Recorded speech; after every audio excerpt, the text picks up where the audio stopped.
एकनाथ शिंदे यांच्या शिवसेनेने ज्यांचे अस्तित्व संपवले त्यांच्या टीकेकडे काय बघायचं? उदय सामंत. ज्या लोकांचं अस्तित्व एकनाथ शिंदे यांच्या शिवसेनेने संपवले आहे त्यांच्या टीकेकडे काय बघायचं? एकनाथ शिंदे हे गावी शेती करायला गेले तरी त्यांच्यावर टीका होते. जम्मू काश्मीरला महाराष्ट्रातील लोकांच्या मदतीला गेले तरी टीका होते. परंतु ही सगळी मंडळी लंडनला गेली तरीही आम्ही टीका करत नाही. हे आमच्या मनाचा मोठेपणा आहे, असे मंत्री उदय सामंत यांनी सांगितलं. पाहूया पुढे ते काय म्हणतात. मी माहिती वळसे पाटील साहेबांकडून घेतो. वळसे पाटील साहेब हे ऊर्जा मंत्री राहिलेले आहे, विधानसभेचे अध्यक्ष राहिलेले आहेत, राज्याचे गृहमंत्री राहिलेले आहेत. त्याच्यामुळे नक्की त्यांच्या मनामध्ये काय आहे ती जरा माहिती करून घेतो आणि माझ्याकडे जी काय माहिती ती त्यांना देतो. आणि कॅबिनेट सब कमिटीमध्ये जेव्हा एखादा अल्ट्रा मेगा प्रोजेक्ट जातो किंवा मेगा प्रोजेक्ट जातो त्यावेळी त्याला आम्ही 3 रुपयापर्यंत सबसिडी देतो इलेक्ट्रिसिटीमध्ये. हे जगजाहीर आहे. म्हणजे मला असं वाटतं की वळसे पाटील साहेबांच्या मनामध्ये काही जर शंका असेल तर मी स्वतः भेटून त्यांना ती दूर करेन. आपण वैभव नाईकांना शिवसेनेत घेण्याबद्दल जे स्टेटमेंट दिलं त्यावर नारायण राणे बोलले की ते आमचे ऍडवायझर नाही. एकनाथ शिंदे सुद्धा त्यांना जर शिवसेनेत घेतील तर मला विचारून घेतील असं ते बोलले.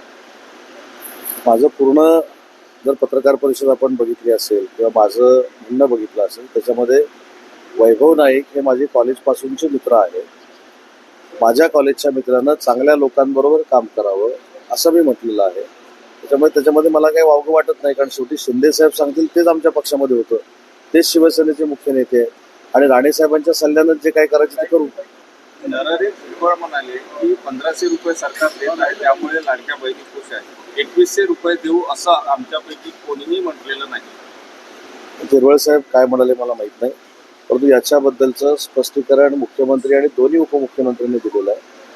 जो ज्याला आपण काय म्हणतो अजेंडा तयार करतो आपण निवडणुकीचा किंवा आम्ही 5 वर्षामध्ये काय काय करणार आहोत हे सांगतो, ते 5 वर्ष त्याला अवधी असतो. त्याच्यामुळे त्या विषयावर देखील व्यवस्थित आमचा अभ्यास सुरू आहे आणि त्याच्याबाबत देखील योग्य वेळी ज्यावेळी निर्णय घ्यायचा असेल ते मुख्यमंत्री आणि दोन्ही उपमुख्यमंत्री घेणार आहेत. आपल्या पक्षाचे संजय गायकवाड आहे आमदार, त्यांनी कुठेतरी पोलीस विभागात प्रश्नचिन्ह निर्माण केले, ते अकार्यक्षम आहे अशा पद्धतीचं वक्तव्य केलं तर मुख्यमंत्र्यांनी नाराजी व्यक्त पण दाखवतात. पोलिसांबद्दल अशा पद्धतीचं वक्तव्य करणं हे अयोग्य आहे, कालच मी सांगितलं. दुसरी महत्त्वाची गोष्ट आहे की त्यांनी त्याच्याबाबत जाणीव झाल्यानंतर माफी देखील मागितलेली आहे आणि मला असं वाटतं की अशा पद्धतीचं वक्तव्य होऊ नये ही आमची सगळ्यांची भूमिका आहे. कारण मुंबई पोलीस आणि महाराष्ट्र पोलीस हे अतिशय सक्षम पोलीस आहे. या दोन्ही महाराष्ट्र पोलीसने मुंबई पोलीसनं स्वतःचा नावलौकिक हा जगभरामध्ये केलेला आहे.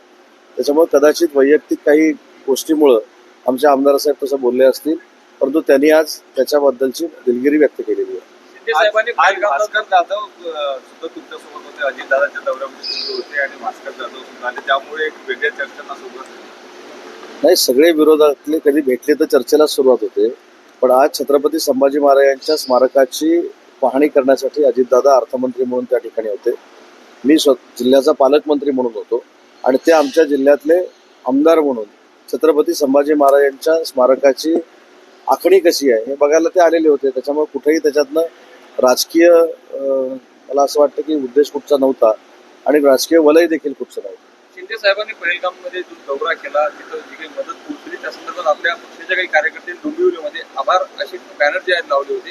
ठाकरे गटाकडून जे आहे या बॅनरवर कुठेतरी टीका होते, अशा गोष्टी सुद्धा राजकारण. ज्या लोकांचं अस्तित्व एकनाथ शिंदे साहेबांच्या शिवसेनेनं संपवलेलं आहे त्यांच्या टीकेकडे काय बघायचं? एकनाथ शिंदे साहेब शेती करायला दऱ्यामध्ये गेले तरी त्यांच्यावर टीका होते, त्यांची बदनामी होते. ते जम्मू काश्मीरला महाराष्ट्रातल्या लोकांच्या मदतीसाठी गेले तरी टीका होते. परंतु ही सगळी मंडळी लंडनला गेली तरी आम्ही टीका करत नाही, हे आमच्या मनाचा मोठेपणा आहे. रवींद्र वस्त्र निकेतन सलगरे घेऊन आलेत खास लग्न बस्ता ऑफर. नवरदेव नवरीसाठी भन्नाट ऑफर. 15,000 रुपयाची खरेदी करा आणि फक्त 10,000 रुपये भरा.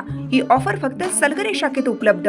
अप्रतिम लग्न सराई कलेक्शन, सुंदर नवरीसाठी भरजरी साड्या, नवऱ्यासाठी शाही शेरवानी सूट. आहेरी ऑफर ही सुरू. आहेरी साड्या 10 घ्या 1 फ्री. पॅन्ट शर्ट जोडी 10 घ्या 1 फ्री. ऑफर फक्त 31 मे 2025 पर्यंत. रवींद्र वस्त्र निकेतन, सलगरे, तालुका मिरज.